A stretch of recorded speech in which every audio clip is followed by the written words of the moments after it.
Welcome to Music for Storytellers, a podcast dedicated to music for visual media.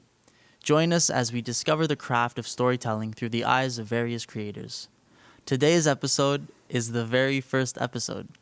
My name is Joey Reda, and I would like to introduce my good friend and collaborator, Fabian Kratzer. Fabian is a composer from Nuremberg, Germany. He has been active in the industry for many years, since at least 2016. He's worked on short films, feature films, documentaries, a few plays. He is mainly a pianist, but he also plays a few other instruments. And he is also an author. Hello, Fabian. Hello, Joey. I'm really Hello. looking forward to make this podcast with you. Of course, I also want to introduce you a little bit. So, ladies and gentlemen, this is Joey Reda, a composer from Montreal, Canada. Also active as a composer since 2016. We know each other because we both studied at Berklee College of Music. Joey, after graduation, wrote a lot of music for short films, feature films, worked with other artists, released an EP. His main instrument is the guitar, so if you check him out on social media and co, you see him most of the time playing the guitar. But I also know he plays the piano very well and some other instruments which you need for, when he records film music. Exactly. We're doing this podcast together because we, first of all, as I said, know each other from the college, from our time at Berklee College of Music. But now I'm living in Germany, he lives in Canada, and we're both active composers since our graduation in 2018. So we still consider ourselves as beginners, but maybe we are beginners who already did some steps like studying, for example, and also have at least a little bit of experience. Of course. But of course, when you get out into the real world after studying, you have tons of questions come up. And we're making this podcast just to, share a lot of things with you about the industry, about music for media. But the rest, maybe Joey can go a little bit more into detail about that. Right, exactly. We have a few goals, I think, for this podcast on a few different levels. I think on a personal level, we'd like to, as you said, share our daily ideas, some concepts, our different perspectives on how we work and what it is we do on a daily level. And there's also an educational side of this, I guess, is to give the audience an insight about film scoring, especially because it's our expertise, but other scoring for other visual media like video games or other shows like musicals or whatever it is that requires storytelling. And I think also the main goal is to create a community for creators of media music, right? People like you and I who are maybe starting out or have a bit of experience, like you said, and just want to have questions or want to learn more about various new topics, or tips and tricks of the trade. So that's mainly what we want to do with this podcast. Yes, and also to create a community, a global community, because I think at the end, artists, doesn't matter if they are doing music or some other arts. This is not a thing just for each country. It's a global thing, we should share our thoughts, our knowledge, and help each other. Right, and I think we started this because we had our own questions, right? We Yes, have our own questions definitely. about the industry, whether it's about the craft of film scoring itself, that encompasses a lot of other things, technical aspects, creative aspects, but also the business of being the music business itself, recording, anything that goes from recording to orchestrating to all the other aspects that go into writing music for media. Yes. So we had questions about that, and we thought, why not just maybe have discussions between you and I, and maybe invite guests to talk about these topics and learn more. Absolutely. And also by all these things about the art itself, also not forgetting the industrial side. So we also it's also about contracts, about fees, about royalties, stuff like this. So how you can make a living with being a composer. That's also very important. And so we thought maybe the best way to do this would be to not only discuss between ourselves, but have guests, and maybe we can present a few of the ideas and topics we want to go over.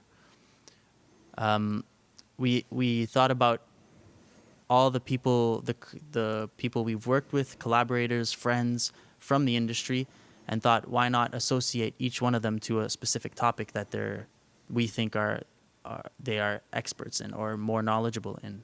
So maybe I'll give you a few examples. Some of the topics we've mentioned or we've thought about are orchestration, musical directors, other composers who've worked as assistants. We've thought about songwriting, being a music director, music supervisor for either films or video games. We thought about mixing and mastering. The list goes on, even being a performer or a musician and recording for these stories or for these media. Yes, because I think most of the time you forget about all these people working around. It's always just the name of the composer in the credits, very big, and the director, if you're talking about a film. But you don't think when you watch a movie, of course there's also a cello player who performed, and there was a recording artist who had to record all this and so on. Right, and we think that all this goes into the storytelling, right? Yes. This is exactly what our goal is as composers, is to enhance stories. And we think that all these people in the industry have a role to play. For example, a musician that, like you said, a cellist who records on a soundtrack will have an enormous role in the way the music is played, right? And even the way the music is mixed, it has a huge impact on the storytelling. Yeah. So we think that's important to go over. Definitely. Shall we present our first guest? Yes, definitely. Would you like to do it? Okay, so our very first guest for episode 2, so the next episode which is coming out, is Kristaj. She's a composer from Serbia. In my opinion, an extraordinary, talented person. Also, of course, a very good friend of us, a very nice person. And she worked already on so many things. She also studied with us at Berkeley, and we want to focus with her on the orchestration, because she's amazing in what she's doing, especially with orchestras. I think you also recorded with her recently a project. Right. Yeah. So so we can talk about that, and we can share things about that. So yeah, she will be our very first guest. That's also said. Of course, you can also see Kristaj in person. This is why our podcast won't be only a podcast to listen to. You can, of course, if you want to, just listen to us, listen to the podcast on all the common podcast platforms, but you can also see us on YouTube. So if you want to see our faces and our backgrounds, our studios, etc., we would love if you would join us on YouTube.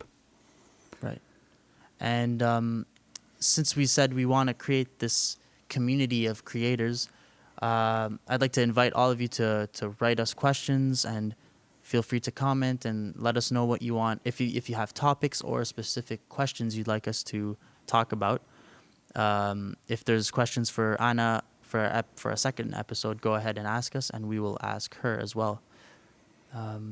Anything else, Fabian?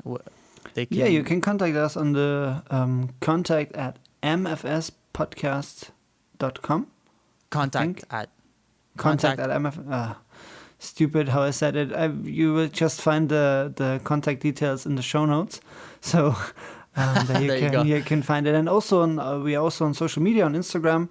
where we will also share some previous information about our next guests with you. Mm-hmm. So you can also ask your questions there, because then we can already include it into the episode. Very well. Yeah. Is there anything else we want to talk about, sir?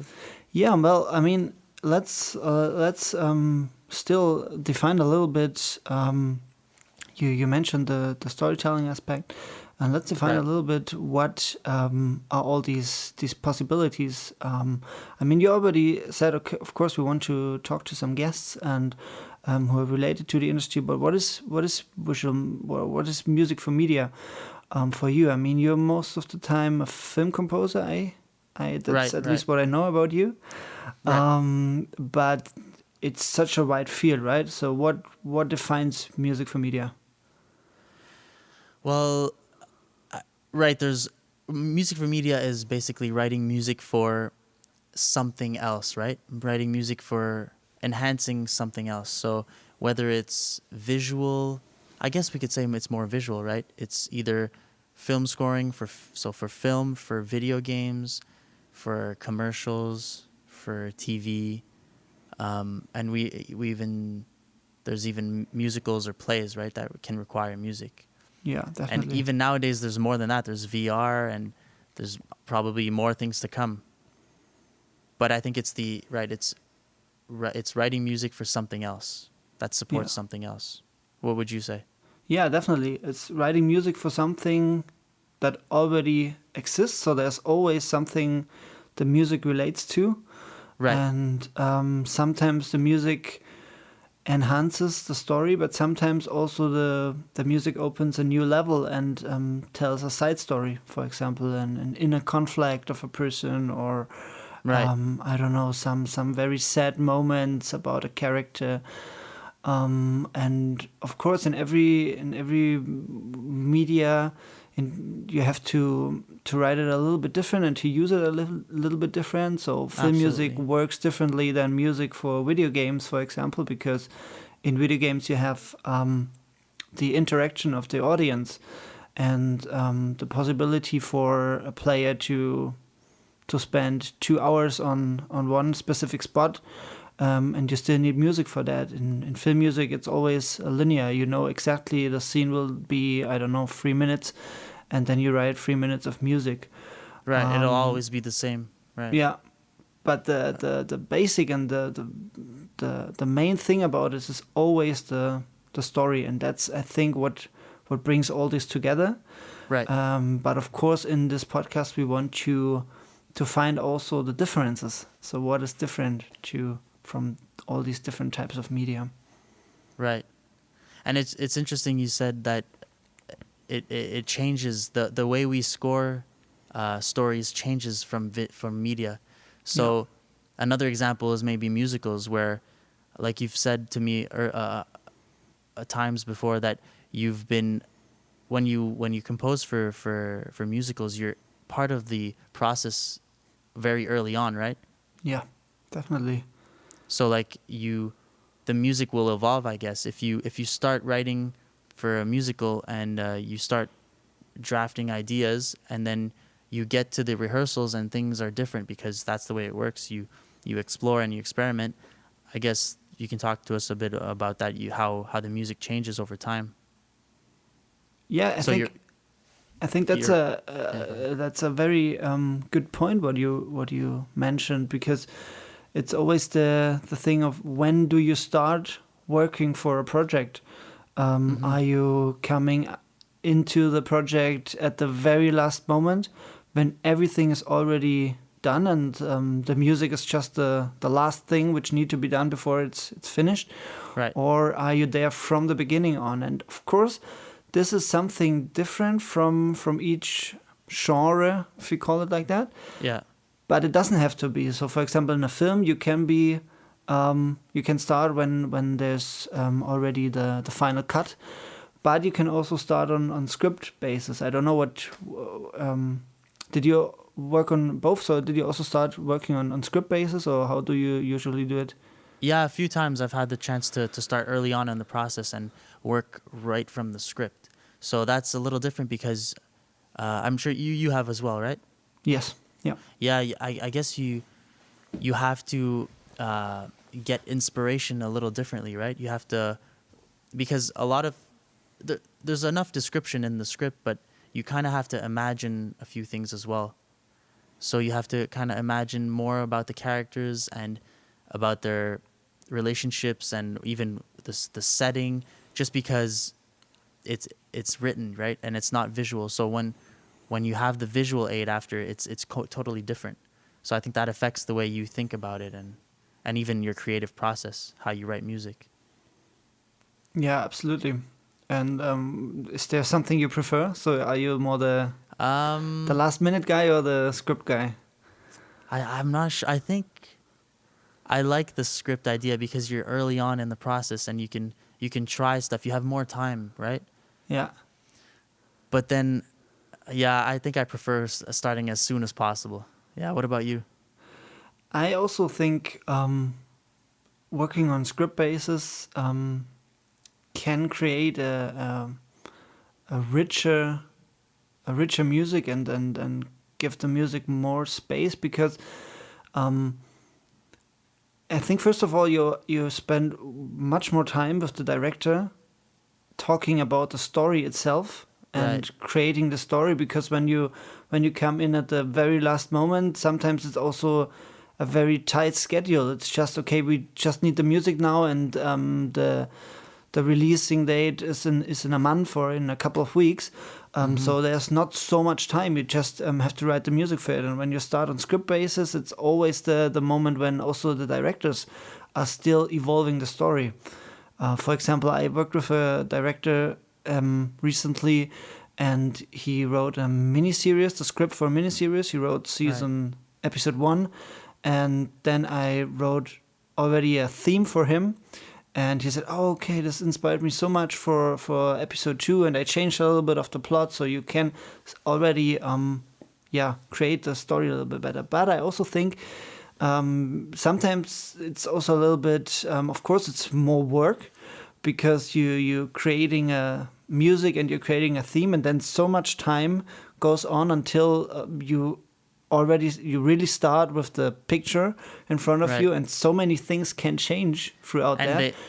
they do, right? You have no choice. That's the one of the problems when you start early, is that you write some stuff and you will have to change it no matter what. Definitely, yeah. So that's hard, but at least you have so much material, right, to work from. Yeah. And some of which can be even edited too. So if you have a lot of music and the director likes it and is inspired by it, he or she can even edit the picture using your music, which is incredible. Yeah, that's a great point. Yeah. That's the thing about temp tracks. So you don't the editors don't use pre-existing music from other composers to find the rhythm and the styles, or they use your music, and it's from the very first beginning on. The filmmakers only combine your music with the film, and that helps a lot. So instead of trying to imitate what's already there, they're using what you've created, right? So it's very interesting. Yeah. Yeah, And, I'm sure we will have a full episode for about temp tracks, because it's such an important thing in the whole music industry. Right. There's a lot of stuff, a lot of technical stuff we would like to talk about. Yeah. Yeah. So you prefer starting from the script, I guess? Yes, definitely. Yeah. There is kind of something cool about starting from later on, I guess, when you only have a locked picture. Yeah. So how does that change for you? Yeah, because I think that's the same thing when you work with your own project. At some point you get a little bit stuck in your head because you spend so much time with the project. Right. And when you come in, when it's the picture lock, you're super fresh in your mind. You probably didn't hear about this project earlier before, and you see the movie with a new perspective. Right. And that's also pretty cool, because maybe when you start on script basis, already so much in your head starts evolving, and then time passes and you're already so much into it that it sometimes yeah um, distracts you from writing new Exactly. material for it. Exactly, and when you have just the locked picture, that's the product, and you have to work with that. Yeah, It's like there's the cake already made, and you just have to add the yeah, icing, right? yeah, But it can also be difficult to have like no to have other types of distractions, maybe like sound effects and dialogue to work with. But you have that anyways when you start from the script eventually, right? yeah. But it's a good point what you mentioned too. So in bigger projects, there's always also a sound designer who creates all the sounds for the film. Mm-hmm. But um, not always as a composer you have that material from the sound designer. So sometimes it's It very comes blank later. what you get, Yeah. and sometimes it helps to have the sound. For example, if there's a scene with some motorcycles and you hear all the rumbling and doing from the machines, you Right. wouldn't compose music which is has a lot of low end. But if you Right. don't have that, you feel, oh, I need that low end, and you compose for that. So this could also be a problem. How That's is it for true. you? Do you work with a sound designer, or do you just most of the time have just the original tone? Um, Most of the time, I don't know. It really depends. I remember I've worked with I've gotten the film with the sounds already, and other times with just the basic like rough sound from like a boom or and then the sound effects were done as I was writing the music as well, you know. Yeah, And I've done a bit of sound design as well. Have you? I'm sure you I have. have some. Yeah, sometimes even directors ask to, Right. couldn't you do something there? But I think sometimes they underestimate how much work it is to Absolutely. make a amazing, fantastic sound design, and how all these big blockbuster movies, why they sound how they sound. It's Exactly. not just having some sounds and put that in your door, and then that's it. Um, but I think some directors, this can also create a problem if they don't if you don't work together with the sound designer, or if they don't see it both as equally, because sometimes they need something in the scene which you cannot do with the music. For example, if there are a lot of gunshots in a scene or a chasing scene, and you need all these action sounds, and you don't have them already, then the directors ask you to write much bigger music to have Right. all these things inside. But it's not a. It doesn't have to come from the music. It has to come from the sound designs. Right. So they want you to compensate with the music when you shouldn't Yeah, have to. yeah, Yeah, that's interesting. yeah. I'm sure we And will have a sound designer also on one of our absolutely. guests. We need to And find someone because it's a super interesting topic. oh, for sure. And I don't know if about you, but when I had to do both the sound design and the music for a project, I felt it was cool in one sense because I felt I had all the control, right? Yeah, I could control if I want more sound effects here, I would just decide to yeah, bring it up there or add more stuff. And yeah, if I wanted to make more room for music, then I could.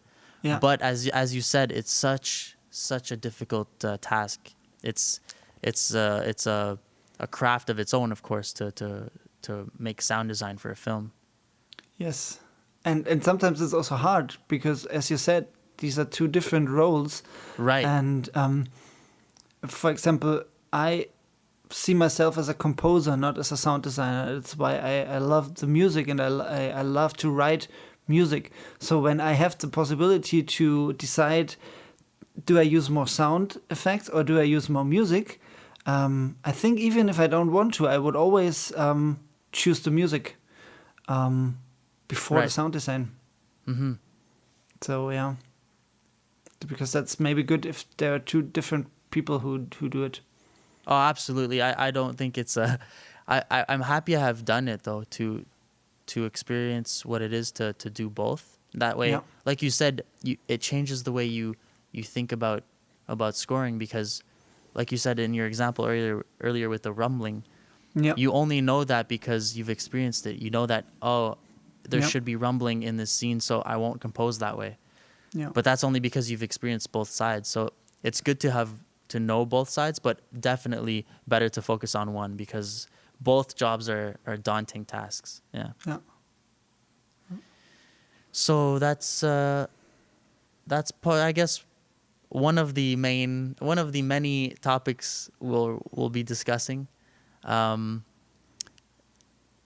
Maybe we should leave it at that for this episode. Yeah, I think so, because then we can look even more forward to Anna. There you go. To orchestration.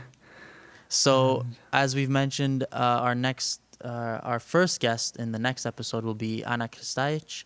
She's an orchestrator from Serbia, a dear friend of ours. She's super talented, and if you have any questions for her, leave them in the comments below, or send us an email at the email will be leaving for you.